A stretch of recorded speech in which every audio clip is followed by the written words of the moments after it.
And here's the latest coming in on Brexit, as British Prime Minister Boris Johnson has presented his new Brexit plan to the UK Parliament. Addressing the House of Commons, Johnson explained to the parliamentarians his 11th hour plan, which contains major changes to the proposed arrangements that would regulate trade between Ireland and Northern Ireland post-Brexit. In this final Brexit proposal, Johnson has warned EU leaders that Britain will walk out without a deal on the 31st of October if they do not accept his terms. Johnson has insisted that he will not ask for a further extension if no deal is reached, despite legislation designed to force him to do so unless MPs pass a deal or approve a no-Brexit deal before 19th of October. Let's listen in.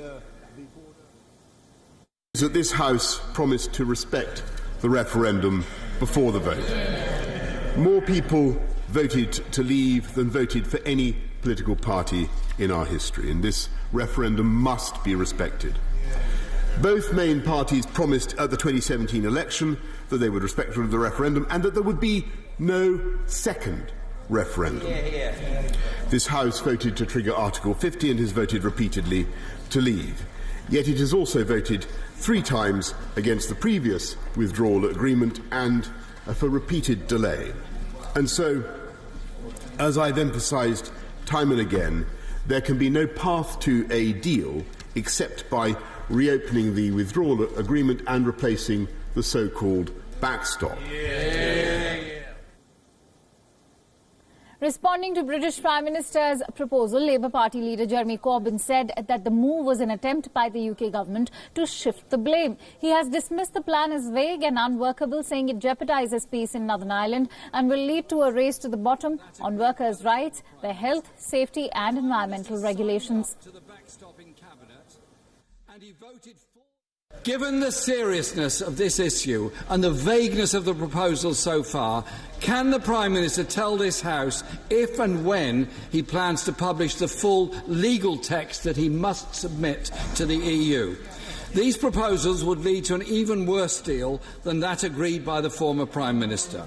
The Prime Minister signed up to the backstop in Cabinet and he voted for the withdrawal agreement as a backbencher.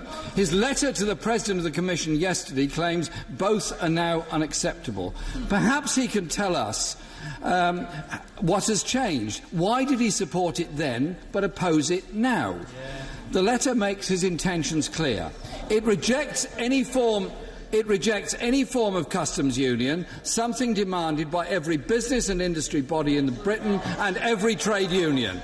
They want to ditch EU standards on workers' rights, environmental regulations and consumer standards and engage in a race to the bottom. Deal or no deal, Mr. Speaker, this government's agenda is clear. They want a Trump deal Brexit.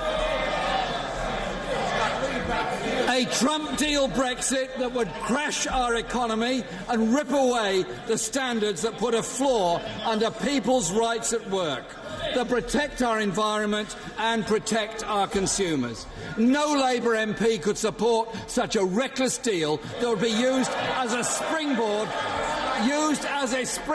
to attack rights and standards in this country.